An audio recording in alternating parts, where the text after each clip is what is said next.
She said, "It's time you let go of the past." So I showed her who paid for her wedding dress. The autumn wind was cutting through downtown Detroit as I adjusted my worn leather jacket and made my way into Murphy's Tavern, a place where retired cops had been gathering for the past 15 years every Friday evening. The familiar scent of aged wood and beer mixed with the sounds of laughter and war stories being shared among men and women who had dedicated their lives to keeping the streets safe, even when those same streets had taken pieces of their souls in return. I had been coming to these weekly gatherings for 3 years now, ever since I retired from the Detroit Police Department after 26 years of service that had left me with more scars than I cared to count and a pension that barely covered my modest apartment rent and basic living expenses. The camaraderie of fellow officers helped fill the void left by a career that had consumed most of my adult life, leaving little room for the family relationships that most people take for granted. If this story is resonating with you, please comment below where you're watching from, give this video a like, and subscribe to our channel because we truly help families going through these difficult situations.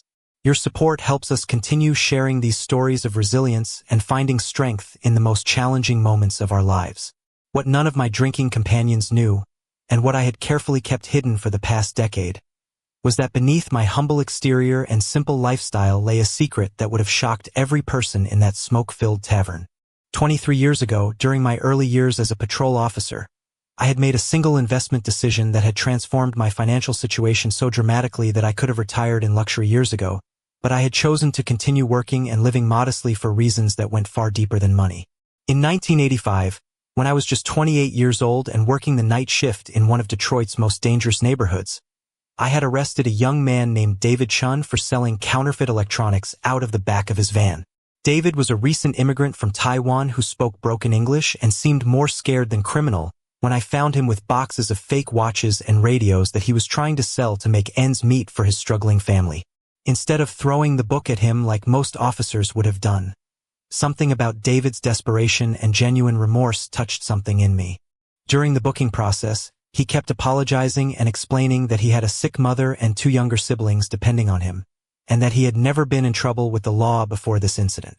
His eyes held the kind of fear and shame that comes from a good person who has made a desperate choice. I made a decision that night that would change both of our lives forever. Instead of charging David with felony fraud, I worked with the prosecutor to reduce the charges to a misdemeanor with community service, giving him a second chance that many people in his situation never receive. David was so grateful that he promised to repay my kindness someday, though I told him that helping him get back on the right path was payment enough. 6 months later, David showed up at the police station with a business proposal that seemed too good to be true. He had used his electronics knowledge and connections in Taiwan to start a legitimate import business, and he was offering me the opportunity to invest in what he called the future of personal communication devices. He was talking about something called cellular phones, which at the time seemed like science fiction to most people. David explained that his contacts in Asia had access to the manufacturing technology that would make these devices smaller, cheaper, and more reliable than the bulky car phones that only wealthy executives could afford. He was seeking investors to help him establish distribution networks in major American cities before the technology became mainstream and the market became saturated with competitors. The investment required $25,000, which represented nearly everything I had saved during my years of police work. Most financial advisors would have called it an extremely risky venture, especially coming from someone I had arrested just months earlier, but something about David's passion and technical knowledge convinced me that he understood something about the future that the rest of us were missing. Against the advice of friends and family who thought I was crazy to trust someone with a criminal record, I liquidated my savings account, cashed in my small retirement fund, and gave David the money to become a founding partner in Chen Electronics Distribution. The contract gave me a 20% stake in the company and guaranteed returns based on sales performance, though nobody could have predicted how explosive that growth would become. Within 2 years, cellular phone technology had advanced exactly as David had predicted, and our company was positioned perfectly to capitalize on the emerging market. We had established exclusive distribution agreements with major manufacturers and built relationships with cellular service providers before most competitors even understood what was happening in the telecommunications industry. By 1990, Chen Electronics had expanded into 12 states and was generating millions of dollars in annual revenue. My 20% stake was providing me with more income than my police salary, but I made the decision to continue working and living modestly while reinvesting my profits back into the growing company. David and I had become close friends, and I trusted his business instincts completely. The real explosion came in the mid-1990s when cellular phones transitioned from luxury items to essential communication tools that every working professional needed to have. Our company was perfectly positioned to meet this demand, and we expanded internationally just as emerging markets in Asia and South America were beginning to adopt cellular technology on a massive scale. By 2000, Chen Electronics had become one of the largest telecommunications distributors in North America, with annual revenues exceeding $500 million. My 20% stake was generating more wealth than I had ever imagined possible, but I had become so accustomed to my modest lifestyle and police work that I continued both habits even as my investment account grew into the tens of millions. David had offered multiple times to buy out my stake or help me transition into active business management, but I genuinely loved police work and felt that my real purpose was serving the community through law enforcement rather than sitting in corporate boardrooms. The money provided security and options, but it didn't change my fundamental identity as a cop who had found his calling protecting people who couldn't protect themselves. The only person who knew about my financial situation was my financial advisor, Margaret Whitfield, who had been managing my investments and tax planning for over 15 years. Margaret had repeatedly urged me to retire early and enjoy the lifestyle that my wealth could provide. But I always explained that money wasn't my primary motivation for continuing to work on the police force. This carefully maintained secret had allowed me to live exactly the life I wanted while also providing me with the resources to help people in ways that went far beyond my official duties as a police officer. Over the years, I had quietly paid medical bills for injured colleagues, provided anonymous scholarships to children of fallen officers, and supported various community programs without anyone knowing the source of the funding. The situation that would eventually expose my secret began 3 months ago when my niece Sarah announced her engagement to a man named Brandon Mitchell, whom she had been dating for 2 years. Sarah was the daughter of my deceased brother Thomas, who had been killed in a car accident when she was just 16 years old, leaving her to be raised by her mother Janet with very limited financial resources. Janet had always struggled financially as a single mother working 2 jobs to support Sarah and her younger brother, and she had frequently made comments about my comfortable police pension and how I should be doing more to help family members who were less fortunate. These comments had always bothered me because I had actually been providing significant financial support for years, but I had been doing it through anonymous channels to avoid creating family drama or dependency. When Sarah got engaged, Janet immediately began planning an elaborate wedding that was far beyond her financial means, talking about venue rentals, catering, flowers, and photography that would cost upwards of $30,000. Sarah tried to suggest a more modest celebration, but Janet insisted that her daughter deserved a proper wedding and began applying for credit cards and personal loans to finance the event. I watched this financial stress building for weeks, knowing that I could easily solve the problem but also recognizing that any direct offer of help would raise questions about how a retired police officer could afford to pay for an expensive wedding. The family had always assumed that I was living paycheck to paycheck like most retired civil servants, and revealing my true financial situation would require explaining decades of deception. The breaking point came during a family dinner last month when Janet began complaining about the financial burden of wedding planning and made several pointed comments about family members who could help but choose not to. The conversation became increasingly uncomfortable as she implied that I was being selfish by not contributing more to Sarah's wedding expenses, especially since I didn't have children of my own to support. Janet's frustration reached a peak when she looked directly at me and said, "Frank, I think it's time you let go of the past and start thinking about family responsibilities. You've been living like a bachelor for 30 years while the rest of us have real obligations. Sarah is basically your daughter since Thomas died, and it's time you started acting like a father figure instead of just showing up for holidays." The accusation stung because it implied that I didn't care about Sarah or her happiness, when in reality I had been quietly supporting her education and various expenses for years without taking credit. I had paid for her college tuition through anonymous scholarships, covered medical bills when she was in a car accident during her sophomore year, and had been sending monthly contributions to Janet's household expenses disguised as community assistance from various charitable organizations. Janet continued her attack, saying that I was stuck in the past and needed to grow up and take responsibility for family instead of hiding behind your police pension and pretending you can't afford to help. She suggested that I was using my modest lifestyle as an excuse to avoid contributing to family obligations, and that my selfishness was preventing Sarah from having the wedding she deserved. The other family members at the dinner became increasingly uncomfortable as Janet's comments became more personal and hurtful, but nobody seemed to know how to defuse the situation or redirect the conversation. Sarah looked mortified by her mother's behavior and tried several times to change the subject, but Janet was determined to make her point about what she perceived as my lack of family commitment. Finally, Janet delivered the statement that forced me to reveal the truth I had been hiding for over 2 decades. Looking directly at me with obvious frustration and disappointment, she said, "I just think it's pathetic that a grown man would rather live in his little apartment counting his pension checks than step up and help his own family when they need him most. It's time you let go of the past and start living in the real world where people have responsibilities." That was the moment when I made a decision that would change our family dynamics forever. I excused myself from the dinner table, went to my car, and retrieved a folder of financial documents that I had been carrying with me for weeks while trying to decide how to handle the wedding situation. When I returned to the dining room, I placed the folder on the table and began explaining the reality of my financial situation. The first document was a quarterly investment statement from Chen Electronics showing my current ownership stake and the market value of my holdings, which had grown to over $47 million due to the company's continued expansion into emerging technologies like smartphones and data services. The second document was my personal investment portfolio managed by Margaret Whitfield, showing additional assets worth approximately $18 million. Janet stared at the documents in complete shock, unable to process how someone she had assumed was barely getting by on a police pension could have accumulated such enormous wealth. Sarah and the other family members were equally stunned, trying to reconcile their assumptions about my modest lifestyle with the evidence of extraordinary financial resources that I had been hiding from them for years.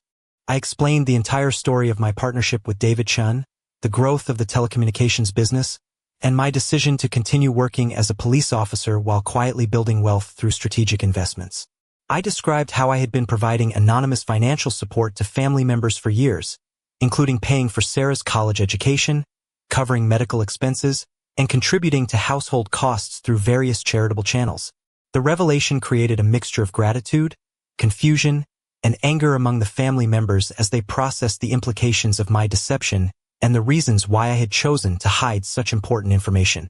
Janet was particularly conflicted, realizing that her accusations about my selfishness had been completely unfounded, while also feeling embarrassed about the way she had treated me based on false assumptions about my financial situation.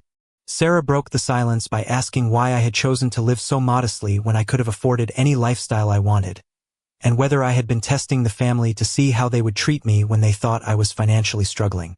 The question forced me to examine my own motivations and explain the complex reasons why I had maintained this elaborate deception for so many years. I told them that my decision to continue living modestly had been based on several factors: my genuine love for police work and the sense of purpose it provided, my desire to maintain authentic relationships with people who valued me for who I was rather than what I had, and my belief that sudden wealth could be destructive if not handled carefully and responsibly. I also explained that I had been planning to reveal my financial situation gradually as family members reached major life milestones, starting with Sarah's wedding, and that Janet's accusations had simply forced me to accelerate that timeline. I had already arranged for Sarah's wedding to be completely paid for, including a venue upgrade and additional services that would make it far more elaborate than originally planned. The wedding planning process became completely different once my financial situation was revealed. Instead of stress and worry about costs, Sarah and Janet were able to focus on creating the celebration they really wanted, knowing that money was no longer a constraint. I worked with a wedding planner to arrange everything from the venue to the catering to the photography, ensuring that every detail met Sarah's dreams for her special day. Sarah's wedding took place 2 months later at the historic Meadowbrook Hall in Rochester Hills, with over 200 guests enjoying an elegant reception that included live music, gourmet catering, and professional photography that captured every moment of the celebration. The total cost exceeded $50,000, but seeing Sarah's happiness and the relief on Janet's face made every penny worthwhile. During the wedding reception, Sarah gave a speech thanking me not just for the financial support, but for the years of quiet care and protection that I had provided without seeking recognition or credit. She had apparently figured out over the years that various coincidental assistance and opportunities in her life had actually been arranged by me, and she expressed gratitude for the way I had supported her education and development while allowing her to maintain her independence and self-respect. Janet also spoke during the reception, apologizing publicly for her earlier accusations and expressing her appreciation for the way I had supported the family through difficult times without making them feel dependent or obligated. She acknowledged that her stress about wedding expenses had caused her to lash out unfairly, and that she had learned important lessons about making assumptions about people's situations and motivations. The revelation of my financial situation led to several important changes in our family relationships and my personal life. I finally retired from the police department after 26 years of service, though I continued to volunteer with community policing programs and youth mentorship initiatives that allowed me to stay connected to the work I loved without the daily stress and danger of active duty. I also began using my resources more openly to support causes and people that were important to me, including establishing a scholarship fund for children of police officers killed or injured in the line of duty, and providing financial support for community programs focused on crime prevention and youth development in Detroit's most challenged neighborhoods. David Chun and I expanded our business partnership into new areas including renewable energy technology and educational technology, continuing to identify emerging trends and investment opportunities that could generate both financial returns and positive social impact. Our success had given us the resources to take risks on innovative projects that traditional investors might consider too speculative. 6 months after Sarah's wedding, I moved from my modest apartment to a comfortable home in a quiet suburb, finally allowing myself to enjoy some of the lifestyle benefits that my wealth could provide. However, I maintained many of my simple habits and preferences, finding that true satisfaction came from meaningful relationships and purposeful activities rather than expensive possessions or luxury experiences. The most important change was the transformation of my relationship with Janet and other family members, who now understood that my modest lifestyle had been a choice rather than a limitation, and that my care for them had been expressed through actions rather than words. The misunderstanding had actually strengthened our family bonds by forcing honest communication about expectations, assumptions, and the different ways that people show love and support. 1 year after the confrontation that forced me to reveal my secret, Janet and I were having coffee together when she reflected on how the experience had changed her perspective on judging people based on appearances or circumstances. She admitted that she had learned important lessons about the danger of making assumptions and the importance of appreciating people's contributions even when they don't match our expectations or preferences. Today, 3 years after Janet told me it was time to let go of the past, I have found a better balance between financial security and family relationships, between private discretion and generous support, and between humble living and responsible wealth management. The woman who once accused me of being selfish and stuck in the past now understands that my past had actually created opportunities to support our family's future in ways she never imagined possible. My partnership with David Chun continues to generate substantial returns as we invest in technologies and companies that are shaping the future of communication, transportation, and energy production. But more importantly, our friendship has demonstrated that trust, second chances, and mutual respect can create opportunities for success that benefit everyone involved in the relationship. Sarah and Brandon have built a strong marriage founded on honesty and mutual support, and they often tell me that watching our family work through the misunderstanding about my finances helped them establish better communication patterns in their own relationship. They have also become involved in some of the charitable activities that I support, using their professional skills to help expand the impact of our community programs. The police department colleagues who used to drink with me at Murphy's Tavern were initially shocked when they learned about my business success, but most of them have remained close friends who appreciate that wealth didn't change my fundamental character or values. Several have asked for advice about their own retirement planning and investment strategies, leading to informal mentoring relationships that I find very rewarding.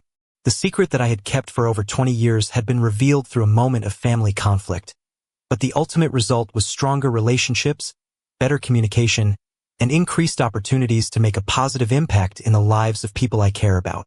Sometimes the most important truths emerge when we're forced to defend ourselves against unfair accusations or misunderstandings about our choices and priorities. Looking back on that difficult dinner when Janet accused me of being selfish and living in the past, I realized that her frustration was actually justified based on the information she had about my situation. Her mistake was in making assumptions without seeking understanding, but my mistake was in maintaining unnecessary secrecy that prevented my family from truly knowing me and appreciating the ways I was trying to support them. The woman who told me to let go of the past had no idea that my past had created the foundation for our family's financial security and future opportunities. Her words had forced me to reveal not just my wealth, but also my values, my priorities, and my commitment to using resources responsibly for the benefit of people I love and communities that need support. If this story has touched your heart, we'd love to hear from you. Please take a moment to comment below and let us know where you are watching from, as well as your thoughts on family dynamics like this. Every perspective matters, because stories like these remind us that while families may face struggles, challenges, and even heartbreak, there is always an opportunity for healing, connection, and growth. By sharing your own reflections, you not only add to the conversation but also create a ripple effect of encouragement for others who may be experiencing something similar. When you engage, whether it's through commenting, liking, or subscribing, you are helping us build a space where families can feel less alone and more supported. Many people silently carry burdens within their homes, and often just hearing that someone else understands can provide an enormous sense of relief and hope. This channel is more than a platform for stories. It's a community where resilience, compassion, and solidarity take center stage. Your support allows us to continue creating and sharing content that uplifts, inspires, and shines a light on the very real challenges that families go through. We believe that even in the most difficult circumstances, there are lessons to be learned and strength to be found. And together, by engaging with these stories, we can remind one another that no family has to navigate their journey in isolation. So please, if this message resonates with you, don't hesitate to leave a comment, like the video, and subscribe to our channel. By doing so, you're not just supporting us. You're standing with countless families around the world who find courage and comfort in knowing that they are part of a wider circle of understanding and care.